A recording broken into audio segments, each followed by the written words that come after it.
आप सबका स्वागत है आपके अपने YouTube channel the concept a path for success में।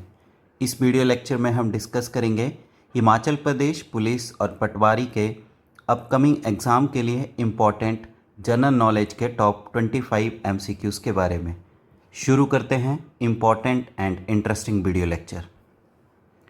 पहला क्वेश्चन है आपके पास, भारतीय राष्ट्रीय ध्वज जो है इसे संविधानिक सभा के द्वारा कब अडॉप्ट किया गया?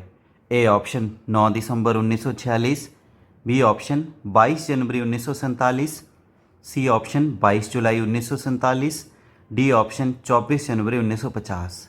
सही आंसर है 22 July 1947। C is the correct answer.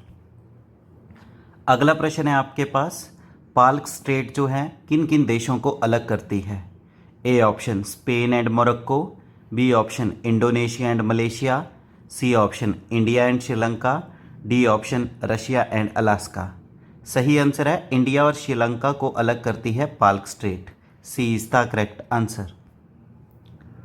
अगला प्रश्न है आपके पास, प्रोजेक्ट टाइगर जो है किस वर्ष लॉन्च किया गया था? A option 1971, B option 1972, C option 1973, D option 1974। सही आंसर है 1973 में लॉन्च किया गया था project tiger. C is the correct answer.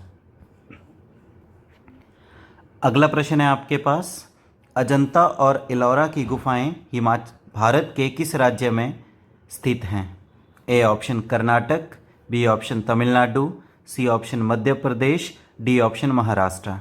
तो अजंता और इलोरा की गुफाएं मिलेंगी आपको भारत के महाराष्ट्र राज्य में, Aurangabad district. D is the correct answer.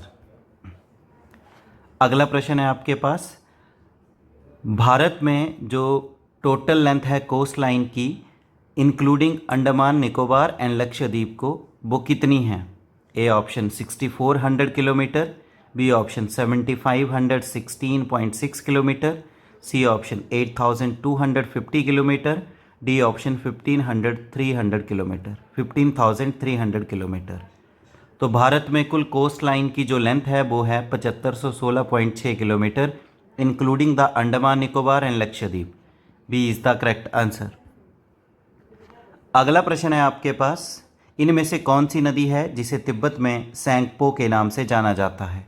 A option Sutlej, B option Indus, C option Brahmaputra, D option all of these. सही आंसर है जो सैंगपो के नाम से तिब्बत में जाना जाता है वो जाना जाता है आपकी ब्रह्मपुत्रा नदी को। C is the correct answer. अगला प्रश्न है आपके पास, world day against child labour ये प्रतिवर्ष किस दिन जो है वो आयोजित होता है? A option 12 June, B option 16 सितंबर, सी ऑप्शन 20 अक्टूबर, डी ऑप्शन 24 दिसंबर। तो world day against child labour ये प्रतिवर्ष जो आयोजित किया जाता है 12 जून को। ए इज द करेक्ट आंसर। अगला प्रश्न है आपके पास, अंतर्राष्ट्रीय महिला दिवस प्रतिवर्ष किस दिन आयोजित होता है? ए ऑप्शन 2 फरवरी, B option 8 March, C option 18 April, D option 11 July. सही आंसर है 8 मार्च को प्रतिवर्ष इंटरनेशनल वुमेन डे सेलिब्रेट किया जाता है। B is the correct answer. अगला प्रश्न है आपके पास, directive principles of state policy यानी DPSP जो है भारत के संविधान में किस देश से लिए गए हैं? A option USSR, B option Australia, C option Ireland, D option USA। सही आंसर है आयरलैंड के कॉन्स्टिट्यूशन से लिए गए हैं DPSP, जिन्हें राज्य के नीति निदेशक के नाम से जाना जाता है। C is the correct answer. Next question है आपके पास, इनमें से कौन सा शेड्यूल है भारत के संविधान का जिसे एंटी डिफेक्शन लॉ के नाम से जाना जाता है? A option 9 schedule, B option 10 schedule, C option 11 schedule, D option 12 schedule.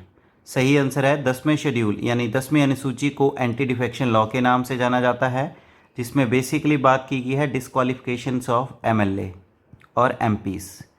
MLA और MPs की डिस्क्वालिफिकेशंस की बात की गई है on the ground of defection. अगला प्रश्न है आपके पास, भारतीय संविधान का वह कौन सा संशोधन है जिसे मिनी कॉन्स्टिट्यूशन के नाम से भी जाना जाता है? A option 24th constitutional amendment act 1971, B option 42nd constitutional amendment act 1976, C option 44th constitutional amendment act 1978, D option 61st constitutional amendment act 1989। सही आंसर है 42nd कॉन्स्टिट्यूशनल एक्ट 1976 को मिनी कॉन्स्टिट्यूशन के नाम से जाना जाता है। अगला प्रश्न है आपके पास, कौन सी कमेटी है जो कि फंडामेंटल ड्यूटीज़ को रिकमेंड करती है भारत के संविधान में? ए ऑप्शन केलकर कमेटी ने किया, B option Swaminathan committee, C option Swaran Singh committee, D option none of this. तो फंडामेंटल ड्यूटीज़ को भारत के संविधान में जोड़ा गया है और ये जोड़ा गया है किसके सुझाव के ऊपर? सरदार स्वर्ण सिंह कमेटी के ऊपर। सी इज द करेक्ट आंसर। अगला प्रश्न है आपके पास, भारतीय संसद किस किस से मिलके बनी है? A option Lok Sabha, B option Rajya Sabha, C option Lok Sabha plus Rajya Sabha, D option Lok Sabha Rajya Sabha plus president. सही आंसर है D, Lok Sabha Rajya Sabha plus president, इन तीनों के मिलने से बनती है Indian parliament. D is the correct answer. अगला प्रश्न है आपके पास, गुड्स एंड सर्विसेज टैक्स यानी जीएसटी भारत में लागू कब हुआ? A option 2015, B option 2016, C option 2017, D option 2018। तो जीएसटी को भारत में लागू किया गया है 1 जुलाई 2017 से। सी is the correct answer.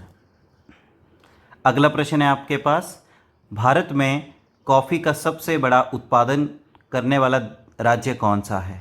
A option Karnataka, B option Kerala, C option Tamil Nadu, D option Maharashtra.